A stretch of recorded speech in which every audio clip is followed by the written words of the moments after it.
ನಮಸ್ಕಾರ ಸ್ನೇಹಿತರೆ. ಇವತ್ತು ನಾವು ಕರ್ನಾಟಕದ ಅತ್ಯಂತ ಸುಂದರ ಮತ್ತು ಐತಿಹಾಸಿಕ ಸ್ಥಳಗಳಲ್ಲಿ ಒಂದಾದ ಬಾದಾಮಿ ಗುಹೆಗಳಿಗೆ ಬಂದಿದ್ದೇವೆ.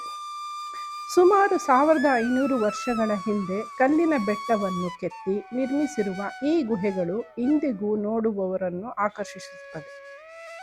ಈ ಗುಹೆಗಳು ಹೇಗೆ ನಿರ್ಮಾಣವಾದವು, ಇಲ್ಲಿ ಏನೆಲ್ಲ ವಿಶೇಷತೆಗಳಿವೆ, ಎಷ್ಟು ವರ್ಷಗಳಿಂದ ಇವು ಹೀಗೆ ಇಷ್ಟು ಚೆನ್ನಾಗಿ ಉಳಿದಿವೆ, ಇವೆಲ್ಲರ ಬಗ್ಗೆ ಇಂದಿನ ವಿಡಿಯೋದಲ್ಲಿ ತಿಳಿದುಕೊಳ್ಳೋಣ. ಬನ್ನಿ ನಮ್ಮ ಪ್ರವಾಸವನ್ನು ಶುರು ಮಾಡೋಣ. ಮೊದಲು ಬಾದಾಮಿ ಬಗ್ಗೆ ಸ್ವಲ್ಪ ತಿಳಿದುಕೊಳ್ಳೋಣ. ಈ ಊರಿಗೆ ಹಿಂದೆ ವಾತಾಪಿ ಎಂದು ಹೆಸರು ಇತ್ತು. ಸುಮಾರು 6ನೇ ಶತಮಾನದಲ್ಲಿ ಚಾಳುಕ್ಯ ರಾಜರು ಈ ಊರನ್ನು ತಮ್ಮ ರಾಜಧಾನಿಯನ್ನಾಗಿ ಮಾಡಿಕೊಂಡಿದ್ದರು. ನೀವು ನೋಡುತ್ತಿರುವ ಈ ಕೆಂಪು ಬಣ್ಣದ ದೊಡ್ಡ ದೊಡ್ಡ ಕಲ್ಲಿನ ಬೆಟ್ಟಗಳ ಮಧ್ಯೆ ಈ ಗುಹೆಗಳು ನಿರ್ಮಾಣವಾಗಿವೆ. ಕೆಳಗೆ ಕಾಣುವ ಈ ಸುಂದರ ಕೆರೆಯನ್ನು ಅಗಸ್ತ್ಯ ಕೆರೆ ಎಂದು ಕರೆಯುತ್ತಾರೆ.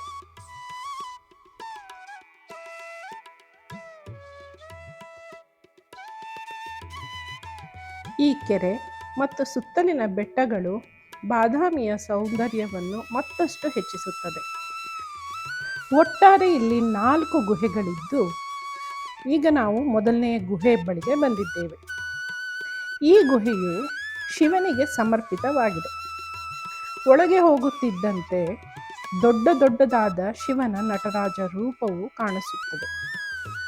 ಶಿವನಿಗೆ ಇಲ್ಲಿ 18 ಕೈಗಳನ್ನು ಕೆತ್ತಿದ್ದಾರೆ. ಅದರ ಅರ್ಥ ಏನೆಂದರೆ ಶಿವನು ಬೇರೆ ಬೇರೆಯ ರೀತಿಯಲ್ಲಿ ನೃತ್ಯ ಮಾಡುತ್ತಿರುವುದನ್ನು ತೋರಿಸುತ್ತಿದ್ದಾರೆ. ಇದರ ಜೊತೆಗೆ ಅರ್ಧನಾರೀಶ್ವರ ಮತ್ತು ಮಹಿಷಾಸುರ ಮರ್ದಿನಿಯ ಸುಂದರ ಶಿಲ್ಪಗಳನ್ನು ನೋಡಬಹುದು. ಇಷ್ಟು ವರ್ಷಗಳ ಹಿಂದೆ ಯಾವುದೇ ಯಂತ್ರಗಳಿಲ್ಲದೆ ಇಷ್ಟು ಸುಂದರವಾಗಿ ಕಲ್ಲಿನಲ್ಲಿ ಕೆತ್ತಿರುವುದನ್ನು ನೋಡಿದರೆ ನಿಜಕ್ಕೂ ಆಶ್ಚರ್ಯವಾಗುತ್ತದೆ.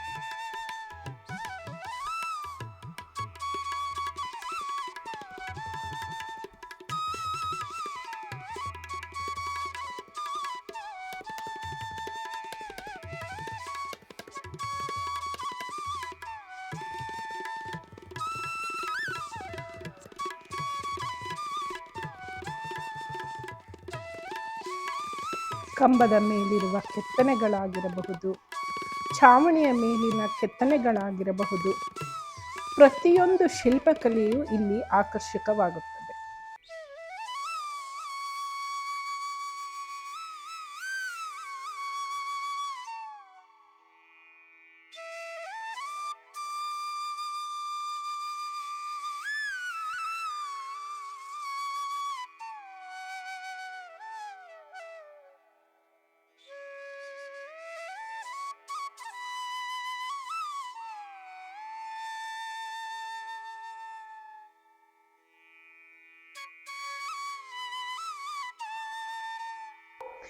ಎರಡನೇ ಗುಹೆಗೆ ನಾವು ತಲುಪುವುದಕ್ಕೆ ಕೆಲವು ಮೆಟ್ಟಲುಗಳನ್ನು ಏರಿಕೊಂಡು ಹೋಗಬೇಕಾಗತ್ತೆ.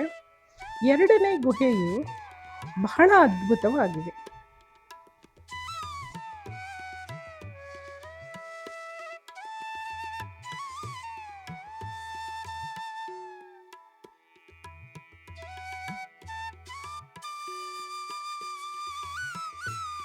ಈಗ ನಾವು ಬಂದಿರುವುದು ಎರಡನೆಯ ಗುಹೆ. ಈ ಎರಡನೆಯ ಗುಹೆಯಲ್ಲಿ ನಾವು ವಿಷ್ಣುವಿನ ಅವತಾರಗಳನ್ನು ನೋಡಬಹುದು. ಈಗ ನಾವು ನೋಡುತ್ತಾ ಇರುವುದು ಬಾದಾಮಿ ನಗರದ ವೀಕ್ಷಣೆ ಎರಡನೇ ಗುಹೆಯಿಂದ. ಹಾಗೆ ಅಗಸ್ತ್ಯ ಕೆರೆ, ಭೂತನಾಥೇಶ್ವರನ ದೇವಾಲಯಗಳು ಕೂಡ ಇಲ್ಲಿಂದ ತುಂಬಾ ಅದ್ಭುತವಾಗಿ ನೋಡಬಹುದು.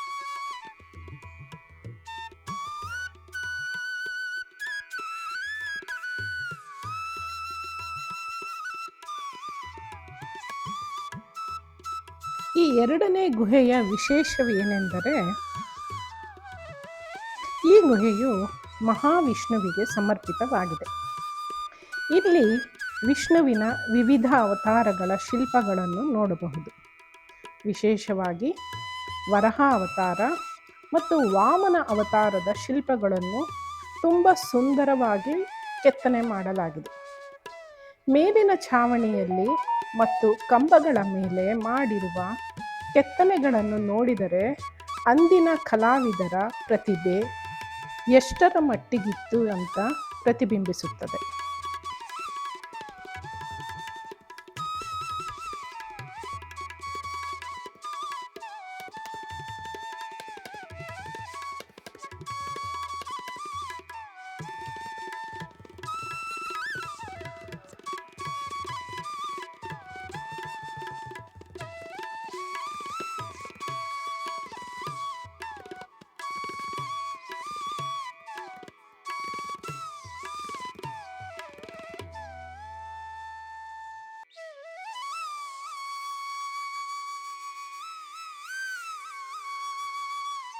ಪ್ರತಿಯೊಂದು ಕಲ್ಲಿನಲ್ಲೂ ಒಂದು ಸುಂದರವಾದ ಅದ್ಭುತ ಕಲಾಕೃತಿಗಳು ಅಡಗಿವೆ.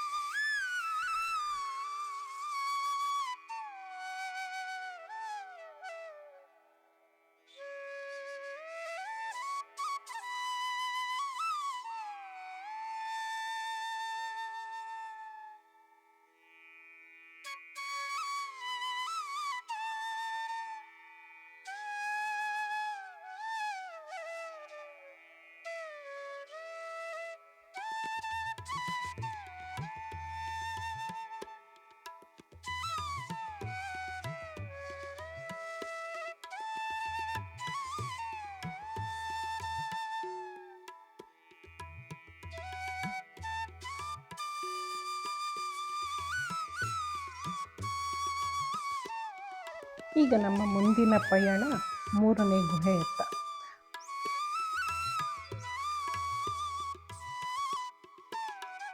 3ನೇ ಗುಹೆ ಏರುವುದಕ್ಕೆ ಸುಮಾರು 25ರಿಂದ 30 ಮೆಟ್ಟಿಲುಗಳನ್ನು ಏರಬೇಕಾಗತ್ತೆ. ಮೆಟ್ಟಿಲುಗಳನ್ನು ಹತ್ತಿ ಬಂದು ನೋಡುವಂಥ ಆಕರ್ಷಕವಾದ 3ನೇ ಗುಹೆ ಬಹಳ ಅದ್ಭುತವಾಗಿದೆ. ಈ ಗುಹೆಯ ವಿಶೇಷತೆ ಏನೆಂದರೆ, ಈ ಗುಹೆಯು 4 ಗುಹೆಗಳಲ್ಲಿ ಅತಿ ದೊಡ್ಡದು ಮತ್ತು ಅತ್ಯಂತ ಪ್ರಸಿದ್ಧವಾದ ಗುಹೆ. ಇಲ್ಲಿಯೂ ಕೂಡ ವಿಷ್ಣುವಿನ ಹಲವು ರೂಪಗಳ ಶಿಲ್ಪಗಳಿವೆ. ನಾರಸಿಂಹ, ತ್ರಿವಿಕ್ರಮ, ಅನಂತಶಯನನ ವಿಷ್ಣುವಿನ ಶಿಲ್ಪಗಳು ತುಂಬ ಆಕರ್ಷಕವಾಗಿ ಕಾಣುತ್ತವೆ. ಗೋಡೆಗಳ ಮೇಲೆ ಕೆಲವು ಹಳೆಯ ಶಾಸನಗಳು ಕೂಡ ಇಲ್ಲಿ ಇವೆ. ಅವುಗಳಿಂದ ಚಾಲುಕ್ಯರ ಇತಿಹಾಸದ ಬಗ್ಗೆ ಸಾಕಷ್ಟು ಮಾಹಿತಿಗಳು ಸಿಗುತ್ತದೆ. ಇಲ್ಲಿಂದ ಹೊರಗೆ ನೋಡಿದರೆ ಅಗಸ್ತ್ಯ ಕೆರೆ ಮತ್ತು ಇಡೀ ಬಾದಾಮಿ ಪಟ್ಟಣ ತುಂಬ ಸುಂದರವಾಗಿ ಕಾಣುತ್ತದೆ. ಆ ದೃಶ್ಯವನ್ನು ನೋಡಲು ಸ್ವಲ್ಪ ಸಮಯ ಕಳೆಯಲೇಬೇಕು.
ಈ ಗುಹೆಯ ಮತ್ತೊಂದು ವಿಶೇಷತೆ ಏನೆಂದರೆ, ಮೇಲಿನ ಚಾವಣಿಯಲ್ಲಿ ನವಗ್ರಹಗಳ ಕೆತ್ತನೆಗಳನ್ನು ನಾವು ನೋಡಬಹುದು.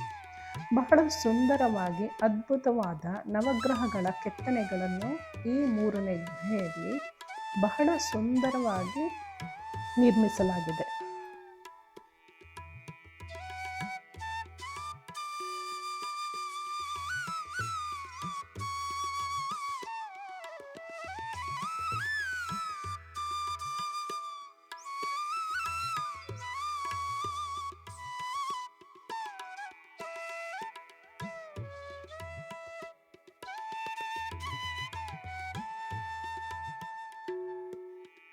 ಬಹಳ ವಿಭಿನ್ನ ಶೈಲಿಯಲ್ಲಿ ಶ್ರೀ ನರಸಿಂಹ ಮೂರ್ತಿಯನ್ನು ಕೆತ್ತಲಾಗಿದೆ. ಹಾಗೆ ಮಹಾವಿಷ್ಣುವಿನ ಮೂರ್ತಿಯನ್ನು ಕೂಡ ಬಹಳ ವಿಭಿನ್ನವಾಗಿ ಆಕರ್ಷಕವಾಗಿ ಕೆತ್ತಲಾಗಿದೆ.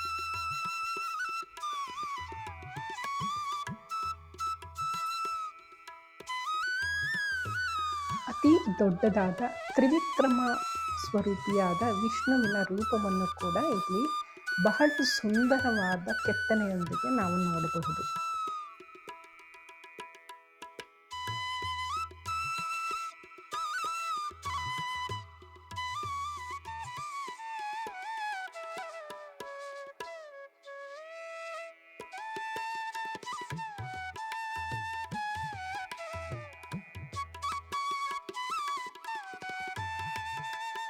ಕಲ್ಲುಗಳೇ ಮಾತನಾಡುವಂತಹ ಶಿಲ್ಪಕಲೆಗಳು, ಪ್ರತಿಯೊಂದು ಕಂಬದ ಮೇಲೂ ಕೂಡ ನಾವು ವಿಭಿನ್ನವಾದ ಕೆತ್ತನೆಗಳನ್ನು ಇಲ್ಲಿ ನೋಡಬಹುದು.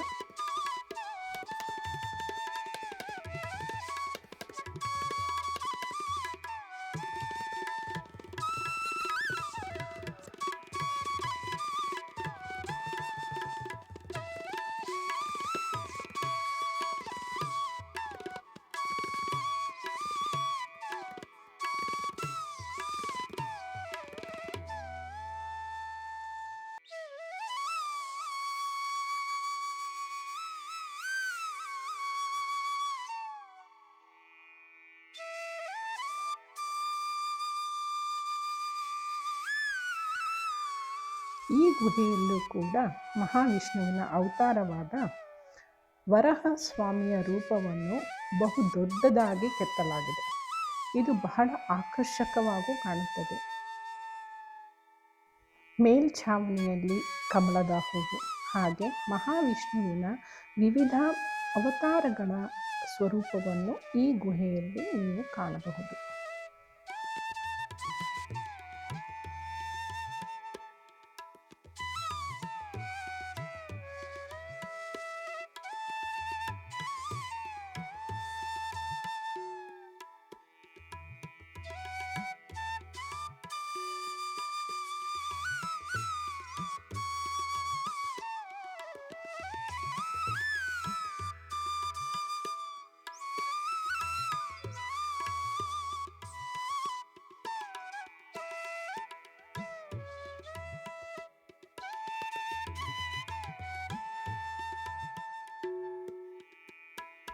ಈಗ ನಾವು ನೋಡುತ್ತಾ ಇರುವುದು 3ನೇ ಗುಹೆಯಿಂದ ಅಗಸ್ತ್ಯ ಕೆರೆಯ ಮತ್ತು ಭೂತನಾಥೇಶ್ವರನ ದೇವಾಲಯ ದರ್ಶನ.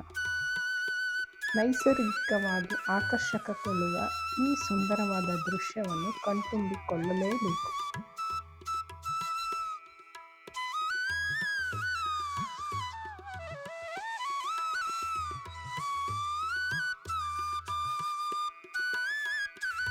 ಈಗ ನಾವು ಬಂದಿರುವುದು ಕೊನೆಯ ಗುಹೆ, ಅಂದರೆ 4ನೆಯ ಗುಹೆಗೆ ಬಂದಿದ್ದೇವೆ. ಈ ಗುಹೆಯು ಜೈನ ಧರ್ಮಕ್ಕೆ ಸೇರಿದೆ. ಇಲ್ಲಿ ಮಹಾವೀರರು ಮತ್ತು ಇತರ ತೀರ್ಥಂಕರರ ಶಿಲ್ಪಗಳನ್ನು ನೋಡಬಹುದು. ಈ ಗುಹೆಯ ಒಳಗೆ ತುಂಬ ಶಾಂತ ವಾತಾವರಣ ಇರುತ್ತದೆ. ಈ ಗುಹೆಯನ್ನು ನೋಡಿದರೆ ಅಂದಿನ ರಾಜರು ಎಲ್ಲ ಧರ್ಮಗಳಿಗೂ ಗೌರವ ನೀಡುತ್ತಿದ್ದರು ಎಂಬುದು ತಿಳಿಯುತ್ತದೆ. ಸ್ನೇಹಿತರೆ, ಬಾದಾಮಿಯ ಗುಹೆಗಳು ಕೇವಲ ಒಂದು ಪ್ರವಾಸಿ ಸ್ಥಳವಲ್ಲ, ಇದು ನಮ್ಮ ಕರ್ನಾಟಕದ ಹೆಮ್ಮೆ. ಸುಮಾರು 1500 ವರ್ಷಗಳ ಹಿಂದೆ ಯಾವುದೇ ಆಧುನಿಕ ಯಂತ್ರಗಳಿಲ್ಲದೆ ನಿರ್ಮಿಸಿರುವ ಈ ಗುಹೆಗಳು ಇಂದಿಗೂ ಗಟ್ಟಿಯಾಗಿ ನಿಂತಿವೆ. ನೀವು ಬಾದಾಮಿಗೆ ಬಂದರೆ ಗುಹೆಗಳ ಜೊತೆಗೆ ಭೂತನಾಥನ ದೇವಸ್ಥಾನ ಹಾಗೂ ಅಗಸ್ತ್ಯ ಕೆರೆ ಮತ್ತು ಬಾದಾಮಿ ಕೋಟೆಯನ್ನು ತಪ್ಪದೇ ಭೇಟಿ ನೀಡಿ. ನನ್ನ ಮುಂದಿನ ವಿಡಿಯೋದಲ್ಲಿ ಭೂತನಾಥೇಶ್ವರನ ದೇವಾಲಯ, ಬಾದಾಮಿಯ ಕೋಟೆ ಹಾಗೂ ಅಗಸ್ತ್ಯ ಕೆರೆಯ ಬಗ್ಗೆ ಮಾಹಿತಿಯನ್ನು ನೀಡುತ್ತೇನೆ. ನಿಮಗೆಲ್ಲ ಈ ವಿಡಿಯೋ ಇಷ್ಟ ಆಗಿದೆ ಅಂದರೆ ಮರೀದಿರ ಒಂದು ಲೈಕನ್ನು ಕೊಡಿ, ಹಾಗೆ ಚಾನಲ್ನ ಕೂಡ ಸಬ್ಸ್ಕ್ರೈಬ್ ಮಾಡ್ಕೊಳ್ಳಿ. Thank you.